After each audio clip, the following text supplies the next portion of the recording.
Liminar que prevê acesso às redações e ao espelho de correção das provas do Enem é suspensa. Saúde. A importância do sono e o significado dos sonhos na nossa entrevista de estúdio.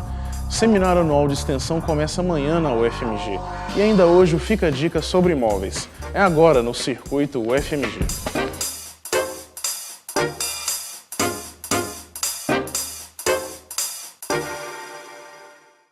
Boa noite. A Justiça Federal suspendeu a liminar que autorizava os candidatos do Enem a terem acesso à prova de redação e aos espelhos de correção do exame. A decisão é do Tribunal Regional Federal da 5ª Região, em resposta a recurso da União e do Instituto Nacional de Estudos e Pesquisas Educacionais, o INEP. O tribunal entendeu que a liminar da 3ª Vara Federal do Ceará, liberando o acesso à redação e ao espelho, comprometeria o calendário de realização do Enem. Começa amanhã na UFMG o Seminário Anual de Extensão. Quem tem os detalhes é Leandro Lourenço. O tema do seminário, que está na 3ª edição, é Integração, Ensino, Pesquisa e Extensão. Para falar sobre o assunto, eu converso com a pró-reitora de Extensão da UFMG, Ifigênia Ferreira. Professora, para começar, o que seria a extensão? Qual que é o papel dela? A extensão é uma das dimensões acadêmicas de qualquer universidade. Para a gente fazer o ensino de qualidade, é preciso integrar ensino, pesquisa e extensão. Então, ela é uma parte do ensino, só que é uma parte do ensino diferenciada, porque ela, além de ensinar, ela tem uma conexão, deve ter uma conexão boa com a sociedade. E como que a UFMG está nesse cenário da extensão? Ela está muito bem. A UFMG é antiga, né? Ela tem uma extensão antiga, consolidada, forte, com muitos projetos interessantes em todas as áreas. Eu poderia dizer que ela é destaque nacional. E a integração do ensino, pesquisa e extensão aqui no UFMG, como que ele é atualmente? Isso é uma coisa que a gente está discutindo exatamente por isso. Não vou dizer que é ruim, mas que tem muita coisa que a gente vai ter que olhar para frente, porque a universidade mudou, o ensino mudou. Então, é por esse motivo que nós estamos dando uma parada para discutir um pouco se nós estamos efetivos nessa integração. E como que vai ser trabalhado isso no seminário? Nós vamos ter dois momentos. Num primeiro momento, a gente vai ter uma mesa redonda com a fala de 2 professores da universidade que têm um entendimento muito bom da universidade, um entendimento que eu poderia dizer completo, que é o professor Evandro Mirra e a professora Ana Gomes. Esse debate vai ser mediado pelo professor João Antônio, que atualmente é pró-reitor de planejamento. E na parte da tarde vamos discutir com os pró-reitores acadêmicos, os 4, de pesquisa, extensão e ensino, graduação e pós-graduação, para tirar um termômetro de como que estamos e que caminho nós podemos seguir. Obrigado, professora, pela entrevista. Leandro Lourenço para o Circuito UFMG. O seminário acontece amanhã na Faculdade de Ciências Econômicas da UFMG, no campus Pampulha. Informações e inscrições no site ufmg.br/proex. Esta quarta é o dia da habitação. Por isso, ao longo de toda a semana, o Fica a Dica traz recomendações para a compra de imóveis. Hoje, a dica é sobre o uso do Fundo de Garantia por Tempo de Serviço.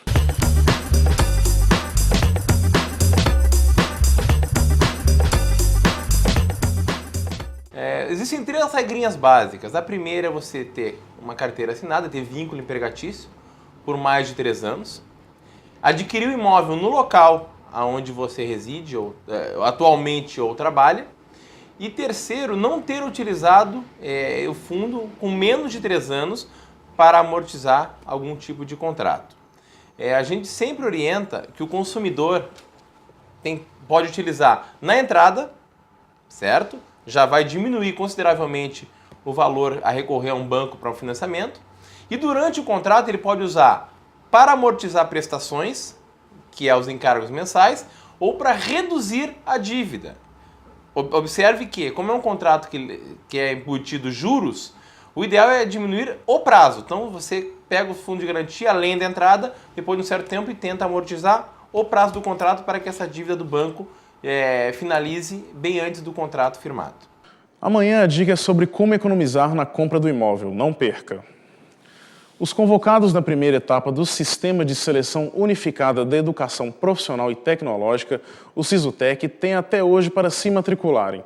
A lista dos aprovados e os procedimentos de matrícula você confere no sisutec.mec.gov.br. Hoje aqui no Circuito FMG nós vamos discutir a importância do sono e os significados do sonho. Para começar, a repórter Lorena Mendonça foi conferir como dormir contribui para a boa saúde. Você dorme bem? Pode não parecer, mas o sono está associado a vários processos vitais para o organismo. A falta dele pode interferir na liberação de hormônios, no funcionamento cognitivo, como a capacidade de aprendizado, memória e raciocínio, e ainda metabolicamente. Estuda-se muito hoje duração e qualidade de sono e obesidade. Nós sabemos da liberação de hormônios durante a noite, por exemplo. Isso para criança é importante, porque crianças que dormem mal podem ter um crescimento alterado. E adultos, né, você pode ter alterações em termos da insulina, do cortisol, então alterando de uma forma geral o metabolismo do organismo. A rotina de Renato não é nada fácil. Com tantos afazeres no dia a dia, ele dorme apenas 3 horas e meia de sono por noite. Eu levanto 6h30 da manhã, todos os dias. Aí 6h30, né, tomo aquele café. Na verdade, eu tomo banho primeiro, porque assim eu acordo um pouco de mau humor. Então, eu prefiro tomar banho para depois tomar café. Depois, eu vou para o meu estágio, né? Eu fico lá mais ou menos até as 2 horas. De lá eu já vou à faculdade, então é direto, eu fico o tempo todo fora de casa. Minha faculdade começa às 6h30, então até às 10h30. Eu só chego em casa, eu volto de van, eu só chego em casa por volta de 11h30, 15 para meia-noite. Então até chegar, comer alguma coisa, tomar aquele banho, eu vou dormir 3 horas da manhã. O difícil é acostumar, depois que você acostuma, hoje eu consigo dormir menos, mas antigamente eu tinha que dormir de 8 horas para cima, há uns anos atrás. Hoje não, 3 horas, 4 horas já é o suficiente. Com a correria do dia a dia, somos obrigados a produzir mais e dormir cada vez menos. Atividades físicas podem ajudar a ter uma boa noite de sono. Antes de fazer atividade física, eu dormia, mas acordava à noite, às vezes com o propósito de ir ao banheiro e tudo. Hoje, nem isso. Hoje parece que a atividade física me relaxa. Se tu não faz exercício físico, tu chega de noite e não tem sono, né? Fica cheio de energia. Precisa de fazer assim. Tempo para exercícios físicos nós já vimos que não sobra para Renato. Para dormir bem, o estudante lança mão de alguns procedimentos. Eu gosto de tomar um chá. É aquele banho bem quente, bem relaxante. Eu costumo colocar essência de eucalipto em volta do banho ali, da área de banho. Aí sobe aquele vapor bacana, é bem relaxante. Um leite quente também, que eu gosto muito. Apesar das dicas, o mais importante é respeitar uma rotina de sono. Nós sempre procuramos orientar para que as pessoas tentem dormir no mesmo horário, dentro do possível, um ambiente silencioso, com pouca luminosidade, não dormir com televisão ligada.